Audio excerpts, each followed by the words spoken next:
여러분 안녕하십니까? 헌법재판소의 검수완박 법안 효력 인정 이후 정치권의 후폭풍이 거세지고 있습니다. 또 국회가 선거제도 개편 논의를 시작하면서 여야 모두 내년 총선의 전초전에 돌입한 상황인데요. 총선을 1년여 앞둔 시점에서 쟁점으로 떠오른 검수완박과 선거제도 개편안에 대해서 충청 민심을 짚어보는 시간 마련했습니다. 뉴스보다 맛집에서는 어디서나 잘 자라는 경북 청도의 특산물을 만나보고 최고의 궁합을 자랑하는 음식도 소개해드립니다.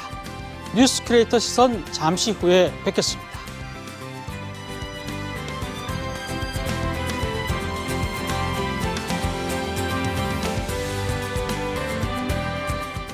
뉴스 크리에이터 시선 첫 순서는 뉴스를 한 걸음 더 들어가 보는 취재 현장의 기록, 취재기자의 술과말입니다. 보도국 양정진 기자 나와 있습니다. 어서 오세요. 안녕하십니까. 네. 양 기자 오늘 첫 출연이죠? 네, 좀 떨리긴 하는데요. 정확한 소식 전해드리도록 하겠습니다. 네.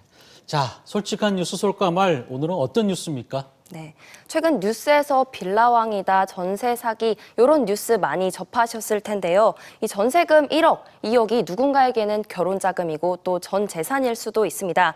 오늘은 대전 지역에서 최근에 발생한 전세 사기 사건으로 수십억 피해를 입은 사건 전해드리도록 하겠습니다. 뉴스 먼저 보시겠습니다. 2년 전 대전 서구 괴정동의 한 빌라에 이사온 A씨. 이달 초 전세 계약 기간이 끝났지만 여전히 집을 떠나지 못하고 발만 동동 구르고 있습니다. 집주인이 보증금 9,500만 원을 돌려주지 않고 잠적했기 때문입니다. 집주인은 대출을 받아 건물을 짓고 그 건물을 담보로 또다시 대출을 받아 새 건물을 짓는 수법으로 여러 채를 소유했습니다. 건물 세입자는 대전 서구 괴정동과 도마동, 중구 문창동 빌라 3곳에 총 55세대로 드러났습니다. 1억 8천만 원을 받지 못한 또 다른 피해자 B씨는 반년째 전세금을 기다리다 결국 민사소송을 통해 압류를 걸었습니다. 집주인이 소유한 건물은 모두 경매 절차를 밟고 있는데 수십억 원의 은행 부채와 세금 미납으로 인해 가압류, 압류가 걸린 상태입니다. 이 같은 피해액은 50억 원이 넘을 것으로 추정됩니다. 건물 대출에 근저당이 많이 잡혀 있다 보니 피해자 대부분 보증보험에 가입하지 못했습니다. 경매만을 기다리고 있지만 돈을 받을 수 있을진 미지수입니다. 네, 빌라가 모두 3채고 또 55세대, 피해액이 50억이 넘는다고 하면은 묶여있는 전세금이 한 집당 9천만 원에서 1억 이상이 될 수 있다는 건데요. 자, 이게 적은 돈이 아닐 것 같은데. 네. 네. 이게 전세 집 크기에 따라서 가격 차이가 있지만 대부분 피해자들의 경우 1억에서 2억 사이로 그 전세금이 형성되어 있는 상태입니다. 또 빌라다 보니까 이게 월세 세입자들도 있는데요. 이 빌라 세 채 총 55세대, 대략적으로 한 1억씩만 잡아도 50억 이상이 되지 않을까 이렇게 좀 추정하고 있습니다. 네. 월세도 아니고 전세면은 최소 몇 천만 원에서 정말 1억 이상 이렇게 피해를 본 건데, 특히 이제 전세나 월세를 사시는 분들 같은 경우에는 경제적으로 여유가 있는 분들이 아니잖아요. 또 젊은 분들도 많고. 그럼 이 사람들이 보증금 못 받으면 이거 어떻게 되는 겁니까? 예, 실제로 제가 만난 피해자 중에서요, 20대 후반 여성분이 계셨는데 전세 보증금을 빼서 이제 신혼집을 마련하려고 하셨던 분인데요. 이 전세 보증금을 받지 못하게 되면서 결혼 준비까지도 다 밀리게 된 상태입니다. 또 다른 피해자는요, 새로운 집을 구해서 이제 나가려고 하던 날인데 이제 그 이사 당일에 보증금을 주지 않고 집주인이 연락 두절이 되면서 반년째 돈을 못 받게 되면서 지금 오도 가도 못하는 그런 상태라고 합니다. 아우, 참 딱하네요. 근데 빌라 세 채 55세대 주인이라면은 이게 한 사람이라는 거잖아요. 그죠? 예, 그렇습니다. 그럼 이 사람이 소위 말하는 빌라왕 이런 사람입니까? 이 주인은 30대 중반 남성으로 밝혀졌는데요. 네. 과거에는 그 문신, 그 타투이스트였다고 합니다. 근데 현재 직업이 뭔지는 이렇게 뚜렷하게 밝혀지지는 않았는데요.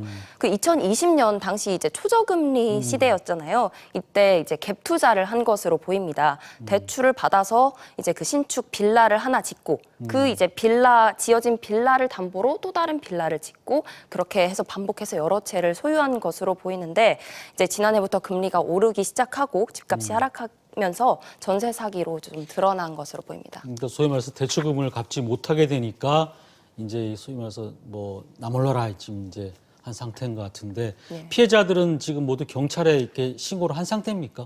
어떻습니까? 지금 피해자들은 고소장을 경찰에다가 접수를 하고 있는 상황인데요. 한 10여 건 정도 접수가 된 상태라고 합니다.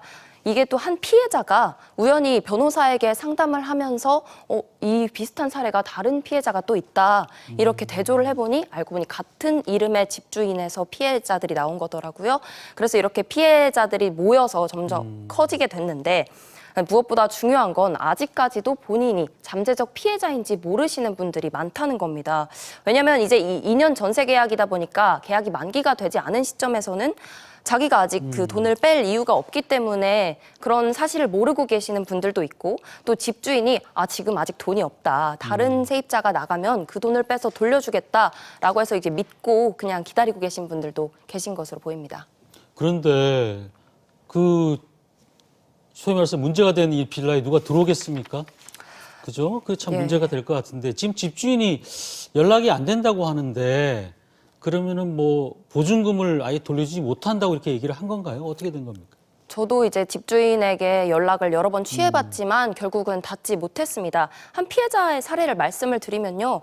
20차례 정도 전화를 하면 한 통 겨우 받을까 말까 죄송합니다 이런 문자만 남긴다고 했는데 그 앞서 말씀드린 그런 이제 피해자들의 경우에는 다른 세입자가 들어오면 그 돈을 뺏어 주겠다 이렇게 말씀을 했다고 하죠. 했잖아요. 네. 근데 알고 보니 이 집이 압류가 걸려 있는 상태였습니다. 네, 사실 누가 압류가 걸려 있는 집에 다른 새로운 세입자가 들어오겠냐 이렇게 말을 하니까 자기가 최대한 이제 압류를 풀어보겠다. 이렇게만 답변을 받은 뒤 좀 잠적을 한 건데 이 피해자들을 더 화나게 하는 것은 따로 있었습니다.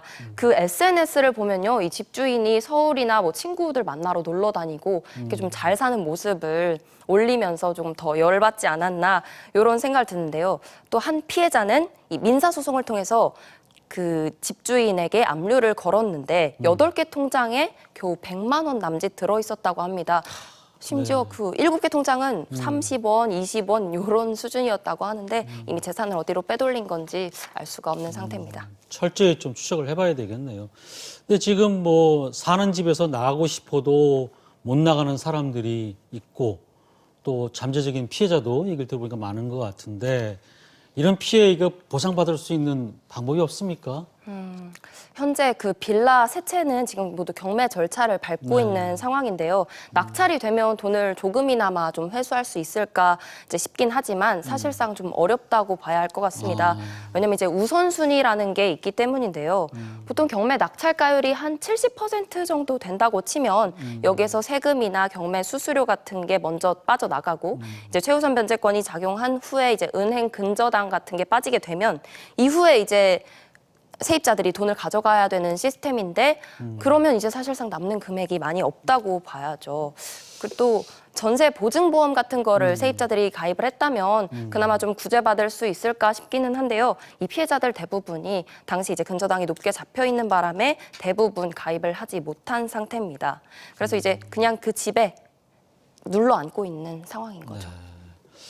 이렇게 이제 전세 사기가 기승을 부리는 이유가 이 서민들을 보호하기 위한 뭐 여러 가지 제도라든지 좀 법이 허술해서 그런 건지 아니면 뭐 아예 집주인들이 돌려주지 않으려고 뭐 처음부터 작정하고 정말 그런지. 근데 이거 이렇게 나오면은 막을 방법이 지금 이거 없는 겁니까? 어떻게 됩니까?